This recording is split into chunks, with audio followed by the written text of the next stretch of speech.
नमस्कार, हरिओम।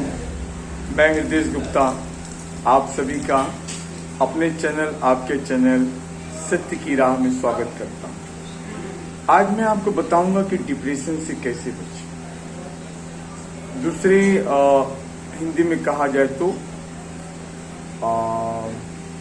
मानसिक रोग। तो देखिए, डिप्रेशन क्यों होता है? क्योंकि जब हम छोटी छोटी बातों पर गुस्से होने लगते हैं और कहीं न कहीं जो हमारी जो डेली की रूटीन है वो बदल जाती है, तो फिर उसके बाद वो सब कुछ दिमाग पर जमा होने लगता है। तो और फिर वही आपका बाद में डिप्रेशन का ही रूप लेता है।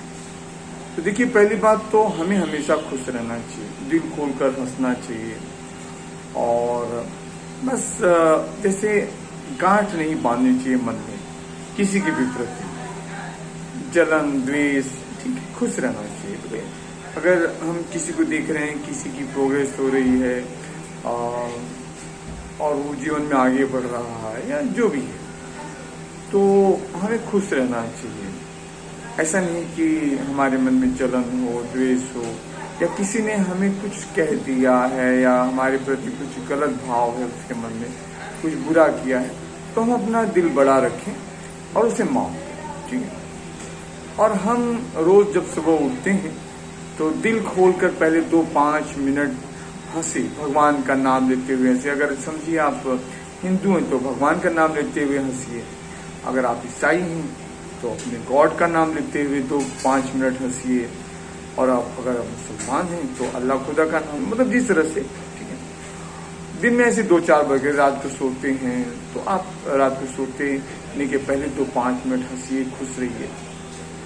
और डेली आप थोड़ा सा सवेरे उठिए, कम से कम 4 से 5-6 के बीच में, और थोड़ा टहलिए, गुनगुना पानी पीजिए और टेंशन बिल्कुल मुझे, आप अकेले मत रहिए, लोगों से मिलिए जुलिए, प्रेम से बातें करिए, खुश रहिए। बीती हुई जो बातें हैं उनको आप बिल्कुल नहीं याद करें, खास करके जो दुखद टेंशन वाली बातें हैं। आप ये सोचिए कि जो बीत गया सो बीत गया। अब देखिए, मैं इसी बात को अपने शायरी अंदाज में कहता हूँ, जो बीत गई सो बीत गई, तकदीर का शिकवा कौन करे, जो तीर कमान से निकल गई उस तीर का पीछा कौन करे। मुस्कुरा कर गम का जहर जिन्हें पीना आ गया, यह हकीकत है कि जहां में उनको जीना आ गया। गम की अंधेरी रात में दिल को न बेकरार कर, सुबह जरूर आएगी, सुबह का इंतजार कर।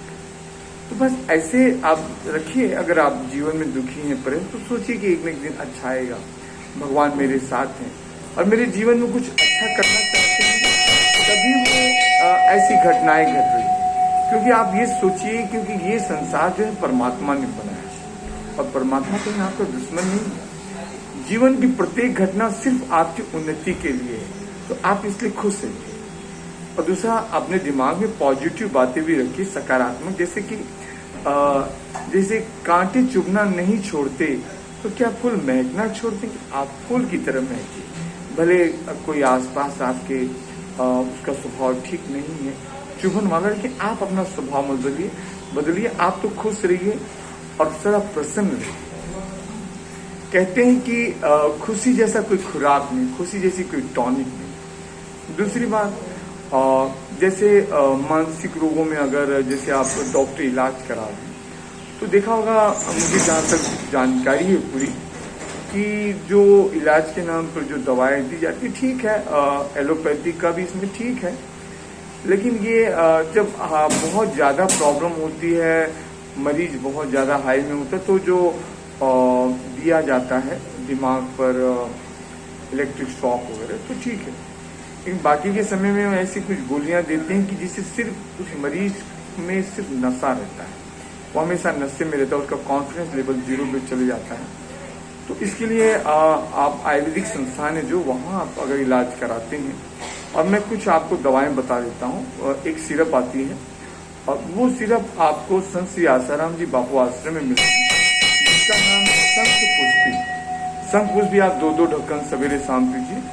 और संत श्री आसाराम जी आश्रम में बहुत सारे अच्छे वैद्य रहते हैं जो निःशुल्क परामर्श देते हैं, और कोई आपकी जांच करने की कोई फीस नहीं होती है। और जो दवा होती है आयुर्वेदिक दवा होती है और होम्योपैथिक भी है।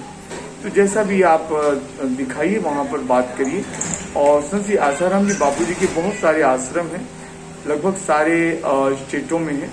आप गूगल पर सर्च करिए, आप जहाँ भी रहते हैं आप जरूर जाइए और वहाँ आप अगर ट्रीटमेंट करते हैं तो आपको बहुत लाभ होगा। कुल मिलाकर एक ही है, आप खुश रहिए, प्रसन्न रहिए, आपकी सारी बीमारी गायब होने लगेगी और आप